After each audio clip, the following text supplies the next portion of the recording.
the letters very much as a mother, somebody we can all relate to when talking about her children being naughty at school. Inside the heavily secured, soundproofed administrative wing of Buckingham Palace, Queen Camilla was attempting to execute a masterpiece of historical erasure. She was sitting at the head of a polished mahogany table, chairing a highly restricted closed-door committee meeting. The official agenda for the morning was a bureaucratic formality, the confirmation and appointment of her own fiercely loyal former private secretary to the newly vacant position of Master of the Royal Archives. To the general public, the Master of the Royal Archives sounds like a deeply boring, purely academic title, a dusty librarian organizing centuries-old royal correspondence.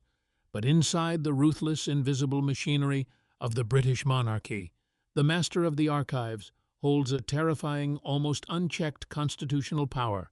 They possess the ultimate authority to access, classify, and permanently dispose of historical documents deemed redundant or harmful to the Crown. They hold the keys to the incinerator. Camilla was moments away from gaining absolute unchecked control over the historical record of her own life. The final confirmation paperwork was sitting on the table. The committee members, mostly aging courtiers loyal to the king, murmured their polite agreements. Her former secretary picked up the gold pen to sign the acceptance declaration. But before the ink could touch the parchment, the heavy oak doors of the committee room swung open without a knock. Prince William walked in. He did not ask for permission to enter. He did not offer a polite greeting to the committee. He walked straight to the head of the table, radiating the kind of cold, absolute authority that immediately sucked all the air out of the room. He didn't shout. He didn't argue with the courtiers. He simply pulled a thick gray cardboard dossier from under his arm and threw it onto the center of the mahogany table. It landed with a heavy thud, sliding to a stop inches from Camilla's hands. The dossier was not bound in standard palace leather. It bore the faded, unmistakable emblem of the French National Police, the Gendarmerie Nationale, and stamped across the cover in stark red block lettering were the words, "Classified, 1997. William looked dead into Camilla's eyes, his voice dropping into a register of pure, unadulterated steel, and said, "The appointment is cancelled. You will never ever be permitted to touch the archives." If you are new to Crown Watch, hit subscribe right now, because the Palace Communications team is working overtime to bury the existence of this French police file, and we are breaking down exactly how Prince William just used a classified document from the night his mother died to permanently destroy Camilla's greatest conspiracy. To understand why a 26-year-old French police dossier just completely paralyzed the Queen Consort and halted a senior palace appointment in its tracks, you have to look past the tragic headlines of the Pont de l'Alma tunnel.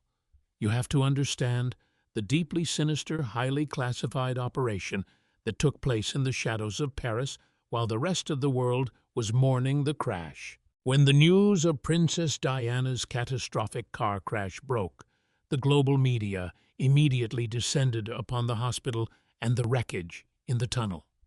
But intelligence sources have long whispered that within hours of the crash, while Diana's body was still in Paris, a completely different, highly covert operation was mobilized by the Grey Men, the senior palace fixers operating out of London.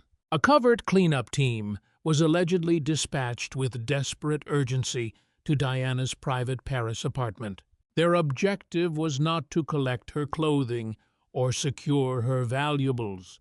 Their objective was singular, specific, and absolutely critical to the survival of the British monarchy. They were sent to find and destroy Diana's personal red notebook. This notebook was the holy grail of royal secrets. In the final paranoid months of her life, Diana knew she was being heavily surveilled. She knew that the institution was actively trying to discredit her mental stability to legitimize Camilla's eventual ascension. So Diana documented everything. The Red Notebook was a meticulously kept explosive diary filled with specific names, dates, financial transactions, and the exact ruthless methods Camilla and her palace allies used to orchestrate Diana's downfall. It was a loaded weapon that contained the absolute unvarnished truth of Camilla's climb to the throne. The Grey Men knew the notebook existed, and they knew it was in her Paris apartment. They needed to extract it and burn it before the French authorities realized its significance. But the cleanup team failed. They were too slow. The French National Police had already secured the perimeter of the apartment, locking down the premises as an active high-level crime scene involving a foreign diplomat. When the palace operatives attempted to quietly enter and remove personal effects claiming diplomatic privilege, the French authorities flatly refused them entry. The French detectives executed a forensic sweep of the apartment. During that sweep, they created a highly classified, heavily guarded document known in intelligence circles as the Paris Inventory. It was a meticulous, itemized log of every single piece of paper, every piece of jewelry, and every personal effect found in the apartment. And recorded clearly on that inventory, catalogued and sealed in an evidence bag, was the Red Notebook.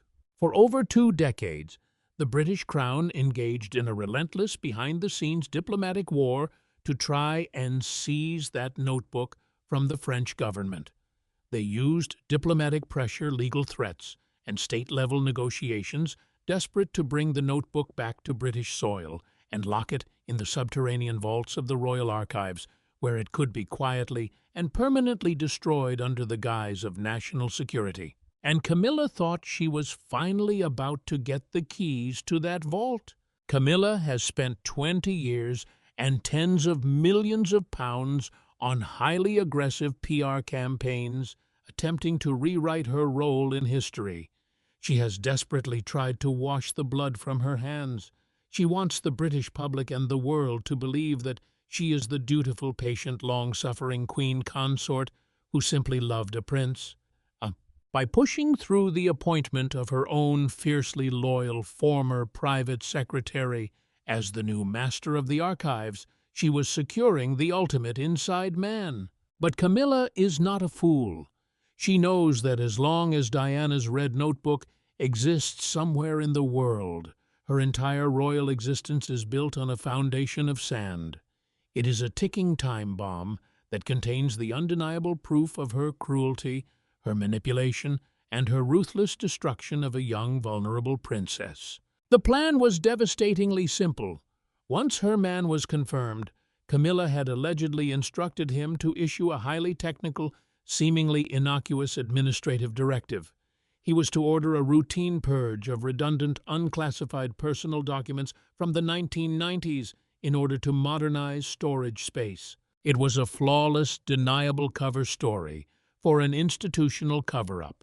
She would finally be able to locate the Red Notebook, which she believed had eventually been transferred to the British archives under diplomatic pressure, and burn it. She would burn the names, she would burn the dates, and she would burn the only remaining physical evidence of her greatest sins. She thought she had executed the perfect crime. She thought she was finally going to be free of the ghost that had haunted her for nearly 3 decades. She thought Prince William was far too distracted by his wife's health crisis and his own overwhelming royal duties to notice a boring administrative committee meeting regarding a dusty archival appointment. She underestimated the Prince of Wales entirely, and she had absolutely no idea that the French police dossier sitting on the table in front of her contained a revelation so terrifying it would permanently destroy her ability to sleep through the night. The heavy oak doors of the committee room swung shut, but William did not yell for the room to be cleared. He did not need to raise his voice to command obedience. He simply looked at the assembled committee members, the aging courtiers, the senior legal advisers, and Camilla's trembling former private secretary, who was still holding the gold pen. "Leave us," William commanded. 2 words, uttered so softly they barely disturbed the air in the room, yet carrying the absolute crushing weight of the future sovereign. The courtiers did not look to Queen Camilla for confirmation. They did not hesitate or ask for permission. They scrambled gathering their papers with shaking hands, avoiding eye contact with the queen consort. The heavy doors clicked shut behind them, sealing Camilla inside what was about to become her psychological tomb.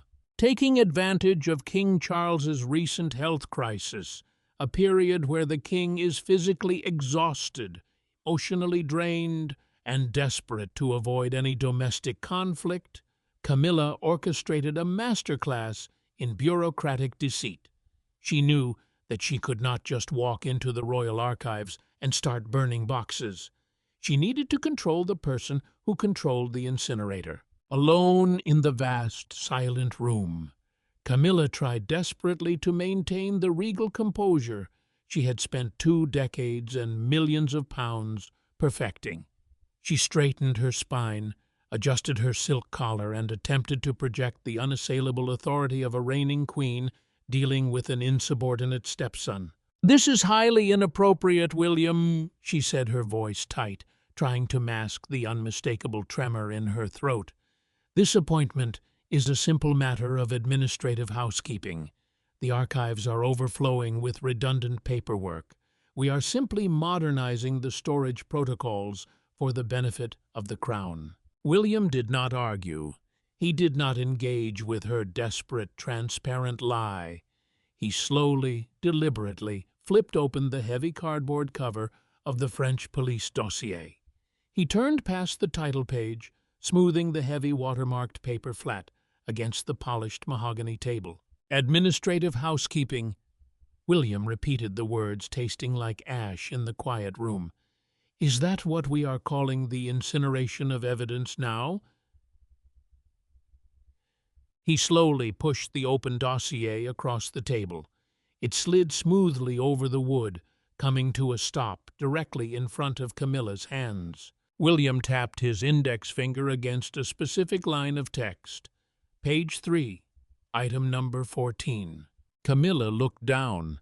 The document was typed in French, bearing the official ink seals of the Parisian magistrate who had overseen the crash investigation.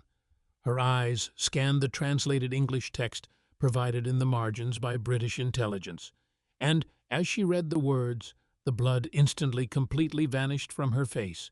Her breath caught in her throat, emitting a sound that was half gasp, half sob. The inventory clearly stated that Princess Diana's red notebook, the explosive, meticulously detailed diary containing every single dirty secret of Camilla's ascent to power, every manipulation and every name of the courtiers who had aided her, was never handed over to British intelligence.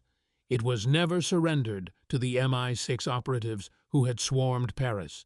And most importantly, it was never ever placed into the subterranean vaults of the Royal Archives in London. The French authorities, operating under the strict, uncompromising legal instructions left behind in Diana's personal will, had bypassed the British Crown entirely.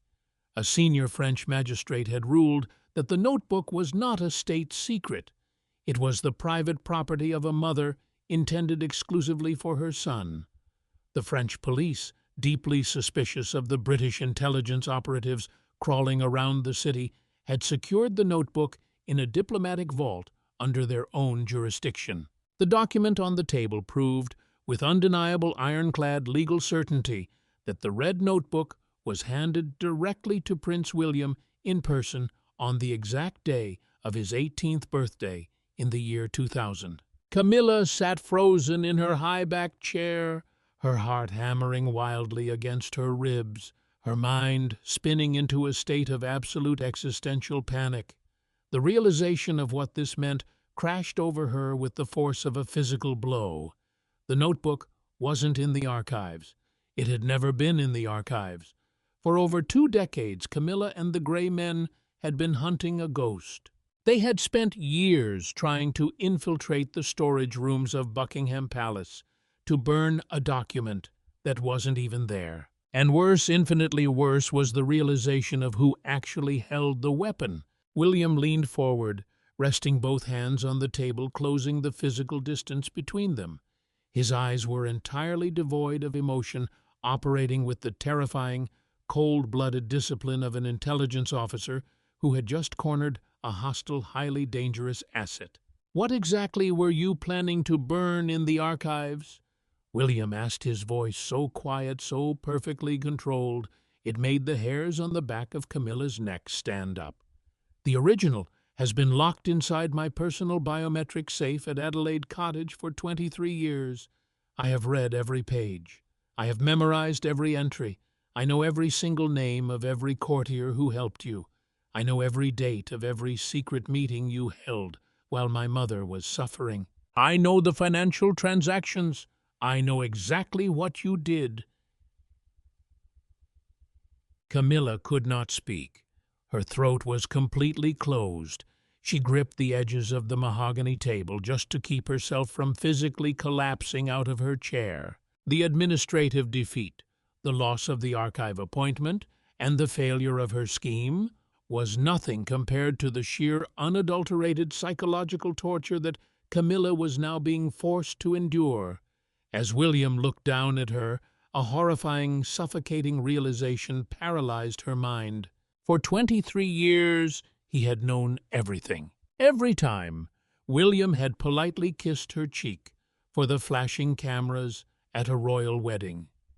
Every time he had smiled at her across the balcony at Buckingham Palace during the Jubilee. Every time he had stood beside her at a Christmas service at Sandringham, projecting the image of a healed, blended, forgiving family to the global press. I had known everything. He had read his mother's words. He had known the exact depth of Camilla's sins, and yet he had possessed the terrifying, lethal patience to smile back, play the dutiful heir, and wait. He had watched her spend tens of millions of pounds on public relations. He had watched her claw her way up the social ladder. He had let her secure the title of Queen Consort. He had let her build her entire empire, knowing the whole time that he held the detonator in his pocket. That level of discipline is not just strategic, it is utterly terrifying. Camilla realized in that moment that she was not dealing with a grieving, emotional son anymore. She was dealing with a ruthless, fully formed future king who had mastered the art of institutional warfare better than she ever could. He had let her climb to the very top of the mountain just so she would have further to fall. "The appointment is cancelled," William stated, stepping back from the table. He did not reach for the French dossier. He left it sitting in front of her as a permanent reminder of her failure. "Your former secretary will be escorted off the palace grounds by my personal security detail before sunset. He will not receive a severance package. He will not sign a non-disclosure agreement. He will simply vanish from public life." William turned and walked toward the heavy oak doors, his footsteps echoing sharply against the hardwood floor. But he paused before placing his hand on the brass handle. He looked back over his shoulder at the woman who had tormented his mother, delivering his final devastating decree. "By noon today," William added, his tone carrying the absolute finality of a sovereign command, "I am issuing a supreme internal directive to the Royal Archives. Any unauthorized attempt to access, remove, or destroy any historical document from the 1990s will no longer be treated as a simple administrative breach. It will be classified as obstruction of justice and the destruction of Crown evidence. It will be treated as a criminal offense, and I will personally see to it that the offender is prosecuted to the absolute fullest extent of the law. Do not ever attempt to touch my mother's history again." The heavy doors clicked shut, leaving Queen Camilla completely alone in the sprawling, silent room. The true, terrifying brilliance of Prince William's strategy on that Tuesday morning was not what he did with the red notebook. It was what he explicitly chose not to do with it. I didn't publish the diary in the Sunday tabloids. He didn't leak it to a royal biographer to score cheap points in the press. He didn't hand it over to the BBC to spark a global constitutional crisis that would drag his father's reign through the mud and damage the institution he is destined to inherit. I didn't need to, because Prince William understands the most fundamental lethal rule of psychological warfare. The threat of the weapon is infinitely more powerful than the revelation itself. If William had published the notebook, the scandal would have been horrific. It would have dominated the news cycle for months, but eventually the public outrage would have faded. The news cycle would have moved on. The palace PR machine would have found a way to spin it, and Camilla, with her endless resources, would have survived. By choosing to keep the notebook locked in his safe, William transformed his mother's diary into a permanent invisible chain around Camilla's neck. Camilla is now a hostage in her own palace. She is forced to live every single day, every single public engagement, and every single private dinner in a state of absolute crippling paranoia. The fear of exposure is a poison that will slowly eat away at her sanity. She knows that the moment she tries to overstep her bounds, the moment she threatens the future of the crown, the moment she tries to elevate her own children above the Windsor bloodline, or steal another piece of Diana's legacy, William has the power to destroy her entire life with a single piece of paper. Diana, Princess of Wales, didn't just leave behind a diary. She left a loaded gun in the hands of her son. She bypassed the corrupt machinery of the British state, relied on the integrity of the French authorities, and delivered the ultimate weapon directly to the one person she knew would use it correctly. She gave William the exact coordinates of her greatest enemy, and she gave him the ammunition to ensure that enemy could never win the war.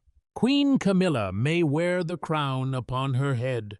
She may sleep in the grandest palaces in the world, but she is now forced to live every single day of the rest of her life, looking directly down the barrel of that gun, knowing with absolute terrifying certainty that the man with his finger on the trigger has been waiting 23 years for the perfect excuse to pull it. The past has not been burned. It has not been erased. It is waiting in the dark, and it belongs entirely to the Prince of Wales.